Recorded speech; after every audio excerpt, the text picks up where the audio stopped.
नमस्कार, मैं डॉक्टर श्रद्धा वशिष्ठ आपका सबकी शिक्षा में बेहद स्वागत करती हूँ। आज की वीडियो के माध्यम से मैं आपको केंद्रीय विद्यालय और नवोदय विद्यालय में अंतर समझाने जा रही हूँ। मैं आप सभी से अपील करूंगी कि आप इस वीडियो को आखिरी तक ज़रूर देखिएगा। यदि आपने इस वीडियो को आखिरी तक देख लिया तो आपको केंद्रीय विद्यालय के बारे में भी समझ आ जाएगा, नवोदय विद्यालय के बारे में भी समझ आ जाएगा और दोनों में अंतर भी अच्छी तरीके से समझ में आ जाएगा। तो सबसे पहले मैं बताना चाहूंगी कि केंद्रीय विद्यालय में कक्षा पहली से कक्षा 12वीं तक के बच्चे पढ़ते हैं, जबकि नवोदय विद्यालय में कक्षा 6ठी से कक्षा 12वीं तक के बच्चे पढ़ते हैं। केंद्रीय विद्यालय में दाखिले के लिए आपके बच्चे का किसी भी कक्षा में दाखिला हो सकता है। कक्षा पहली से कक्षा 12वीं तक किसी भी कक्षा में आप सीधे तौर पर बच्चे का दाखिला करवा सकते हैं, लेकिन नवोदय विद्यालय में दाखिला केवल 6ठी, 9वीं और 11वीं कक्षाओं में ही होता है।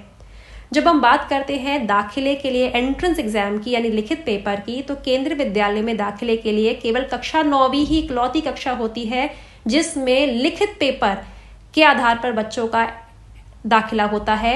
बाकी कक्षाओं में बिना लिखित पेपर के आधार पर दाखिला होता है, यानी बाकी कक्षाओं में लिखित पेपर की रिटन टेस्ट की जरूरत नहीं पड़ती एडमिशन के लिए। केवल कक्षा 9वीं में एंट्रेंस एग्जाम देना पड़ता है बच्चों को दाखिले के लिए केंद्रीय विद्यालय में। लेकिन नवोदय विद्यालय में कक्षा 9वीं में भी और कक्षा 6ठी में भी दोनों कक्षाओं में एंट्रेंस एग्जाम के थ्रू बच्चों का दाखिला होता है और कक्षा 11वीं में जो दाखिला होता है वह कक्षा 10वीं के अंकों के आधार पर होता है नवोदय विद्यालय में। अब बात करते हैं कि आरक्षण किस प्रकार मिलता है केंद्रीय विद्यालय में और नवोदय विद्यालय में।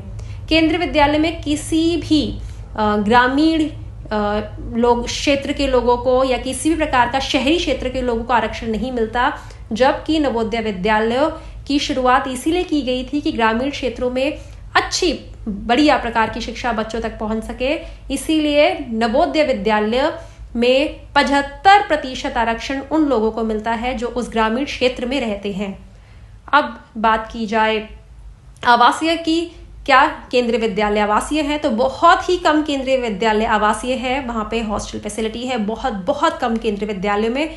यह बेहतर रहेगा कि हम यह सोचकर चलें कि केंद्रीय विद्यालय रेजिडेंशियल है ही नहीं, जबकि नवोदय विद्यालय कंप्लीटली रेजिडेंशियल है, पूरी तरह से आवासीय है। वहाँ पढ़ाई के साथ साथ हॉस्टल की पूरी तरीके से बच्चों को एक सुविधा मिलती है। अब बात करते हैं बच्चियों की शिक्षा की, तो मैं आप सभी को बताना चाहूंगी केंद्रीय विद्यालय में बच्चियों की शिक्षा के लिए बहुत तरह के प्रावधान है। उनमें से एक है single girl child category admission यानी एकल कन्या दाखिला योजना, जिसमें उन बच्चियों को दाखिला मिलता है जो अपने माता पिता की इकलौती कन्या संतान है। जबकि नवोदय विद्यालय में सीधे तौर पर यह बात नवोदय विद्यालय समिति ने दिशा निर्देशों में लिखी है कि 1/3 दाखिला लड़कियों को दिया जाएगा, यानी कि कुल जितनी सीट्स होंगी उनमें से 1/3 1/3 सीट्स गर्ल स्टूडेंट्स के लिए रिजर्व्ड की जाएंगी। साथ ही आप सभी को बताना चाहूंगी अब एक और आरक्षण के बारे में जो केंद्रीय विद्यालय में मिलता है, वह आरक्षण होता है सरकारी कर्मचारियों के बच्चों को।